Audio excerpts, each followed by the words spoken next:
Hello, I'm Jonathan Delbridge and thank you for joining me for this video tutorial where I'm going to look at the reading skills test for Grade 1 Music Teachers Board exam.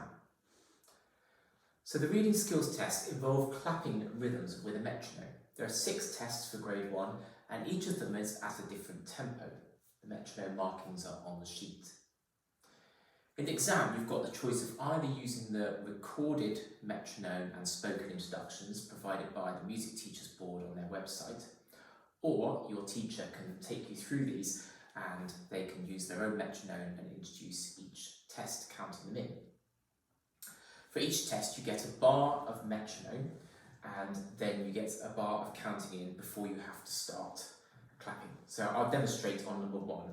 Test number 1 is at crotchets. It's 90, so I've set my metronome here. I'm going to have 4 counts from the metronome. I'm going to count it for 4, then I'm going to clap the test. 1, 2, 3, 4.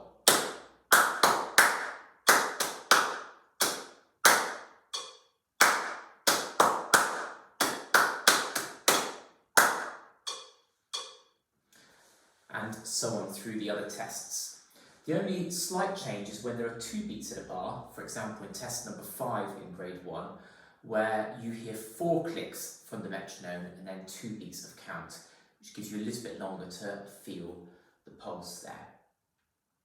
Now the sheet asks you to clap the exercises, but I do understand from MTB exams that if you want to use an alternative way of producing the rhythm, you can do so. So, for example, if you find it easy to go da, da, da, da, da, da, da, da, da, and vocalise the rhythm, that's okay, or you could try tapping it,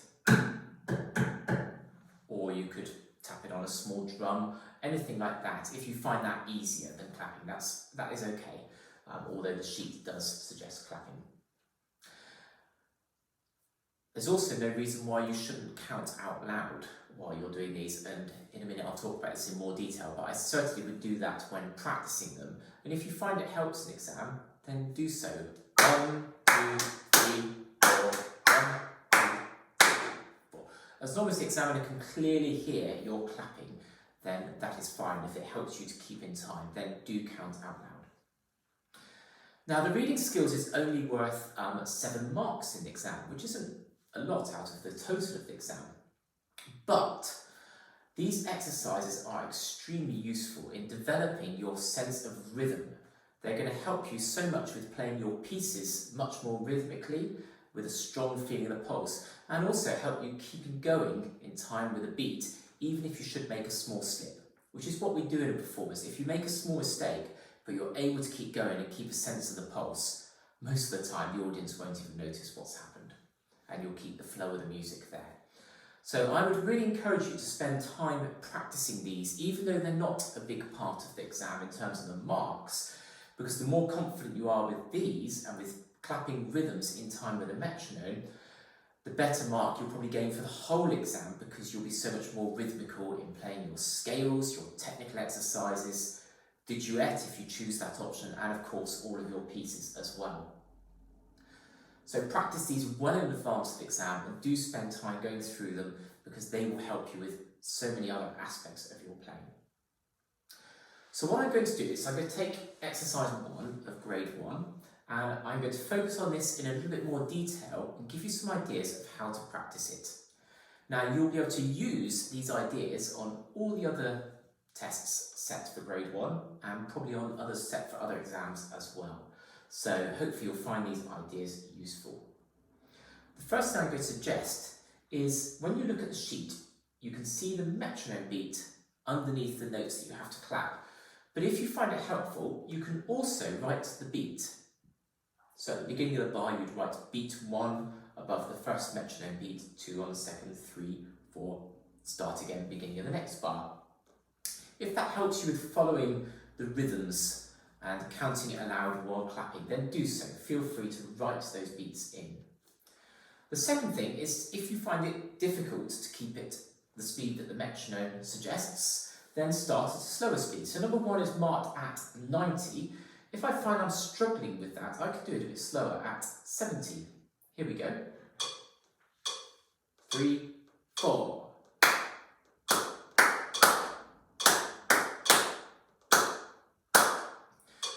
And that slower speed gives me a little bit more thinking time. If I find I'm really confident at 70, I might then increase the tempo and try it at 90, 80, so it's a little bit faster.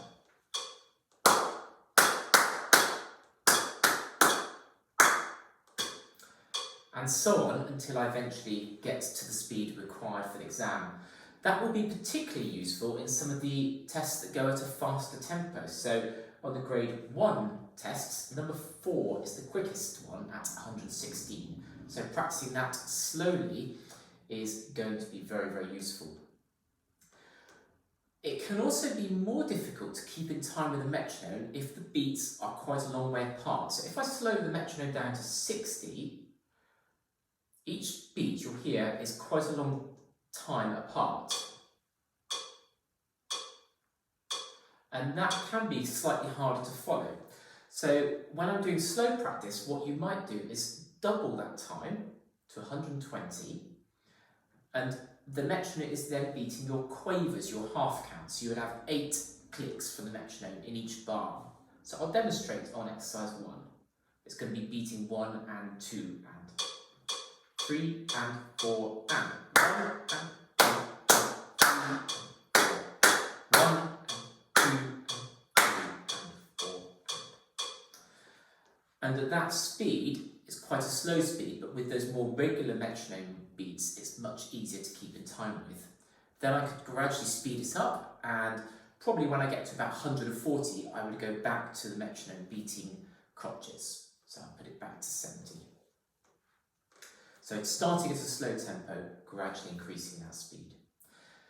The next thing I'm going to suggest is to break it into smaller sections, so you don't have to do the whole exercise in one go when you're learning it. Why don't we just try the first bar of number 1? So I'll take my metronome back to 90.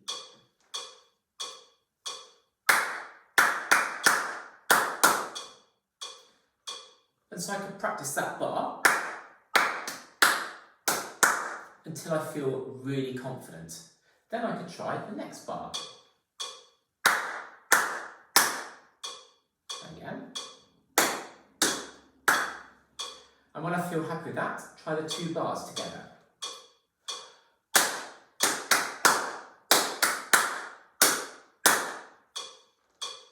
And so on. So you can break it into small sections at a time. Another thing I find is really helpful is to put words to my rhythms. So when I've got a crotchet, a 1 count note, I use a word that has 1 syllable. Now I tend to use fruit. So a crotchet I think of as the word pear. Then when I get quavers, I use fruit with 2 syllables, so lemon. So my first bar would go pear, lemon, and that helps me in dividing up the beats. So I'm going to do that with a metronome. I'll say it first of all. Pear, lemon, pear, pear, pear. I did a long pear for the 2 count note at the end. Now I can clap that and say it as well. Pear, lemon, pear, pear, pear.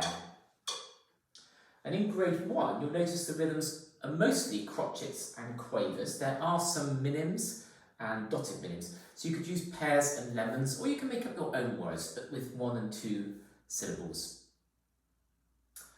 Now, if you're finding this still really difficult, another thing you can do is to listen to it and repeat. I would really encourage you though to have a go at reading the rhythms and clapping them first, because that's what this exercise is really all about, is being able to see the rhythms, read it, and know how it's going to sound without hearing it first. But if you're finding that really tricky, for example, number 1, you might get your teacher to clap the first bar, and then you can copy. As I said, have a go at reading it yourself first before doing that, because it's really good to be able to do that. And if you perhaps do exercise number 1 with your teacher clapping and you copying, see if you can then maybe do exercise 2 or 3 without needing to rely on that, and just going straight into reading the rhythms and having a go yourself. Now, Hopefully using those different techniques, you'll become really confident with these reading skills in your grade 1, and I hope you'll gain a really good result on that part of the exam. But to finish this tutorial, I want to suggest some other ways in which you can use these tests to further develop your skills. So one idea is to use scales or 5-finger exercises, but play them with these different rhythms. So I'll show you what I mean. I'm going to take exercise 1 and I'm just going to use a 5-finger exercise on C. So instead of going, I'm going to play it to the rhythm of exercise 1.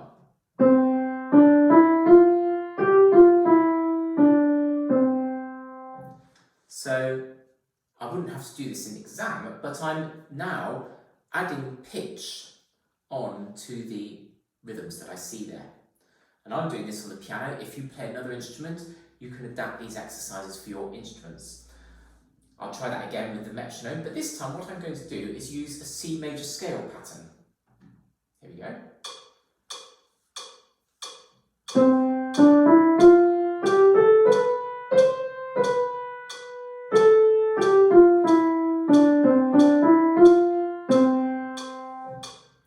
But because of the number of notes, I had to go up the scale down, part way up again and down, but I did end on a C because that will sound finished. I would encourage you on the piano anyway to do the same exercises in the left hand. So you can take these reading skills exercise you've got here and add notes in. You could also make them into improvisation exercises. So what I'm going to do now is use the notes of C major scale, begin and end on C, but I'm going to allow myself to play whatever notes I feel like sticking within that scale and make up my own tune, but using the rhythm of number 1.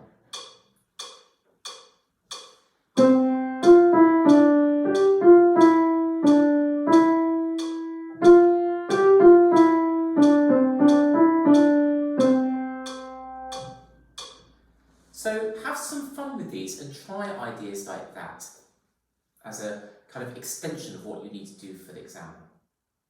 The other thing I'm going to suggest you do is tie this in with the pieces you are working on and take the melodies of the pieces and make them into rhythm exercises. So one of the pieces set for grade 1 is Hall of the Mountain King. This has proved quite a popular choice for some of my pupils. So I could clap the rhythm of the main melody.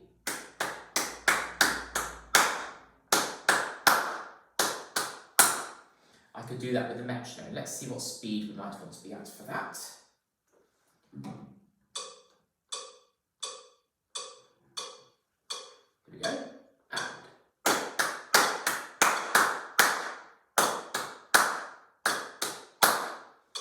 So taking sections from my pieces and clapping the rhythms, perhaps with the metronome, is going to help me to be really rhythmical when I come to play those pieces on the piano. You may even wish to do those clapping exercises on a new piece before you actually try playing the notes on the piano, so that the first thing you learn and get really confident with is the rhythm. Now hopefully that has all proved helpful for you, and hopefully you'll be able to put some of those ideas into practice, and they'll help you with not just gaining a good result in the reading skills in your MTB exam, but also help you to develop a really strong sense of rhythm in every part of your playing, which will really help you to play musically and with the character of the piece portrayed really well.